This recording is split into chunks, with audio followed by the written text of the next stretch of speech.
Happy holidays and happy new year, everybody. We're taking a look back at the best of 2023 from the Hidden Killers podcast. And today, a look back at the best of Murder in the Morning. Some of our most compelling stories of 23. Enjoy. Murder in the Morning from the Hidden Killers podcast. If you had enough time to digest the impact statement or the statement made by Lori's attorney, now we can move on to the next ones. These are the statements we're going to be hearing from Colby Ryan, that is Lori's son, who testified in court during the trial. And then, bonus everybody, Lori Vallow speaks. We get to hear a full 8 minutes and 44 seconds of Lori Vallow with an open mic. No, that's exactly what it is. It's like open mic night, baby. Very much. Before we get to Lori, let's take a listen to Colby Ryan making his impact statement to his mother and to the courtroom. We have been asked to read Colby Ryan's statement into the record, and so I'll do that now. Very well. As the older brother to Tylee Ryan, J.J. Vallow, and the son of Charles Vallow, I want to say the generations have been affected by these murders. My children will never know their uncle, their aunt or grandfather, or even their own grandmother. Tylee and JJ brought so much light into this world. With their lives being stolen, I would like to share this. I believe that nothing could or will ever be the same. Tylee will never have an opportunity to become a mother, wife, or have the career she was destined to have. She'll never be able to have the life she deserved. JJ will never be able to grow and spread his light with this world the way he did. He will never have a chance to grow up. My girls will never have a chance to know them in this life. My siblings and father deserve so much more than this. I want them to be remembered for who they were and not to be just a spectacle or a headline to the world. Tylee was sweet and kind, funny and bold, and she deserves to be seen as such. JJ was the most fun, sweet, and silly kid I'd ever known, loving and so smart. He deserves to be seen as such. Charles was a loving, kind, and generous father, and he did everything he could to help and provide for everyone around him. He deserves to be seen as that. This has affected me personally more than I could ever possibly put into words. I've lost my entire family in life. I lost the opportunity to share life with the people I love the most. I've watched everything crumble and be shredded to pieces.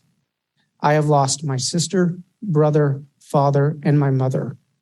I've lost cousins and family, friends, and everything in between. These murders have changed everyone's life who loved these beautiful people, but I still know that God is above holding them in his arms and will provide a life after this to reunite. I pray for healing for everyone involved, including those who took the lives of all the ones we love. Thank you. So that there was the statement from her son, very straightforward, not really showing a whole lot of empathy whatsoever for his mother whatsoever. Understandably. Yeah. Now we take you, ladies and gentlemen, to Lori Vallow's impact statement, or whatever you want to call it, where she addresses the court and her victims and anybody who's still left listening. Let's play that. I would like to start by quoting John from the New Testament in the Bible. Of course you do. In John chapter 8, verse 7, Jesus says, "He that is without sin among you, let him first cast a stone at her." Then in verse 15, Jesus says, "Ye judge after the flesh. I judge no man. And yet if I judge, my judgment is true." Jesus knows me. And Jesus understands me. I mourn with all of you who mourn, my children and me. Jesus Christ knows the truth of what happened here. Jesus Christ knows that no one was murdered in this case. Accidental deaths happen. Suicides happen. What? Fatal side effects from medications happen. What? She's I have a basically, different perspective. she's flat out saying everything that everyone died from was an accident and suicides and all this shit that's not remotely real. But I have no words. Oh, I don't, keep going. In life, because in 2002, when I was pregnant with Tylee, I died in the hospital while in labor with her. They tried to stop my labor. They put me on the table and they put something in my IV, and I felt my spirit falling to the floor. I was standing near my pregnant body, watching the doctors try to revive me, which took them a few minutes. In that time, my sister Stacy was standing to my left. I turned to hug her and was surprised that her spirit was as tangible as a physical body, because I knew I was in spirit and she was in spirit. She said she needed to show me some things, and we went to heaven. I later returned to my body. Because of this experience, I have access to heaven and the spirit world. seems legit.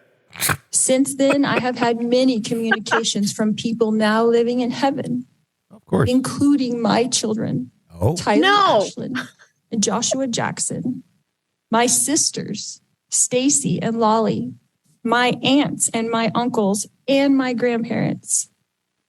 I have had many communications with Jesus Christ, the Savior of this world, and our heavenly parents. I have had many angelic visitors have come and communicated with me and even manifested themselves to me. Because of these communications, I know for a fact that my children are happy and busy in the spirit world. Because of my communications with my friend Tammy Daybell, I know that she is also very happy and extremely. so she's friends with Tammy Daybell. She claims that she is friends in the afterlife with the woman that was murdered, who is her husband's ex-wife. Unreal. This is how she gets by. This is how her mind works. This is how she's not showing any remorse. She thinks all this shit's real. She thinks that she launched these people into a better life, that she's somehow this martyr, that she did something great for people that they weren't able to do for themselves. I think, didn't the judge say that she was diagnosed with like hyper religiosity with narcissistic features or some shit like that? Yeah, which means that there's no getting better. Essentially, Correct. Yes, at the end of the day, it really just means that. It means that she's believing all of the shit that she's saying, and there's not a lot of coming back from it, is what it really comes down to. So let's continue. Busy. I have always mourned the loss of my loved ones, and I have lost many in this mortal world.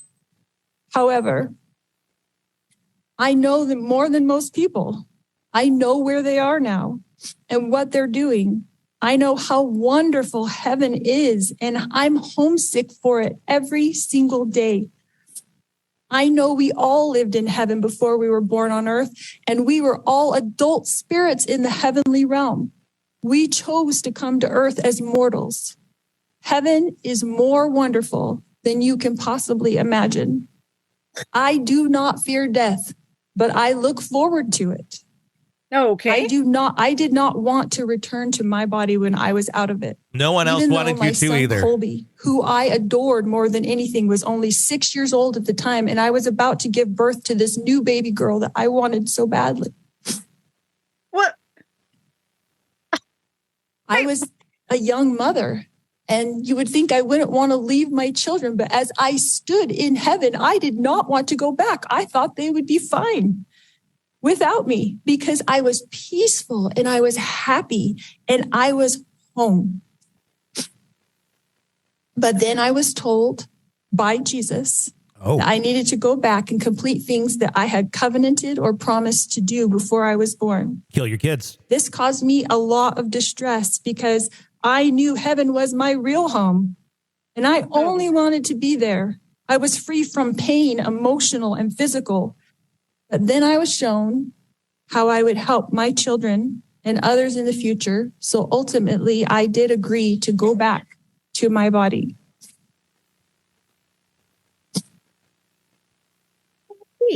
Kylie has visited me. She is happy and very busy. Kylie is free now from all the pains of her life. Kylie suffered horrible physical pain her whole life.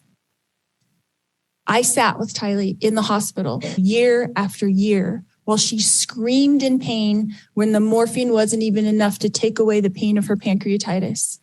I sat there while she cried and I held back her hair while she threw up. And I am the only person on this earth who knows how much Kylie suffered in her life. She had pain every single day. She never felt good. Her body did not work right. And I don't know if that was from complications from me dying while she was being born or something else, but she had a very difficult life. She was sexually abused by her own biological father since she was 3 years old, and she was forced by family court to go visit him for 10 years against her will. I fought for her in court. I protected her. I tried to protect her with my whole life. I tried to protect her. I worried about her every single day. And eventually Kylie killed had her. to get her GED because she couldn't go to school every day because she never felt good. She felt sick. Nobody knows this because Kylie, like myself, tries to put on a good front, tries to be a happy person, tries to have hope in life, tries to know that she's here for a purpose and that she has an eternal purpose to be on this earth. But I never stopped worrying about her. One of the times that Kylie came to me as a spirit after she died, she commanded me and she said to me, "Stop worrying, Mom. We are fine." She knows how I worry and how I miss her. The first time JJ visited me after he passed away, he put his arm around me and he said to me, "You didn't do anything wrong, Mom. I love you. And I know you loved me every minute of my life." JJ, Joshua Jackson, was an adult spirit, and he was very tall when he put his arm around me. He is busy. He is engaged. He has jobs that he does there, and he is happy where he is. His life was short, but JJ's life was meaningful. JJ was a wonderful person and touched the lives of everyone, and I adored him every minute of his life. My eternal friend, Tammy Daybell, has visited me on several occasions. She came to bring me peace and comfort, and I know that she is extremely busy helping her family, especially her children and grandchildren. And I have a great love for Tammy. She's dead. Help me, Tony. My beautiful children, Kylie Ashlyn and Joshua Jackson, rest safely this day in the arms of Jesus. My wonderful friend, Tammy Daybell, rests safely this day in the arms of Jesus. And I look forward to the day when we are all reunited and I too will rest with them in the arms of my Jesus. If it's the sad part here is you don't realize your Jesus has horns and a lot of fire and damnation. I don't think you're ending up back there by the kids. I don't think so either. I think she's down a different road and she missed the signs. She's just, I'm on the same road everybody else is. And it's not, you're heading somewhere else, honey. You just don't see it. This whole thing is just frightening and it terrifies me. I don't want her by any other inmates because she is not mentally sound. There's something so terribly wrong with how she thinks. She's not in reality. We've talked about this many times. I don't think people in prison should be subjected to her. It's my opinion. That's quite a thing. Even prisoners should not be subjected. Exactly. Just because somebody screwed up and did something and is in prison doesn't necessarily make them an evil person. This person is evil. So to subject other people to her, I think is cruel and unusual punishment. I 100% agree.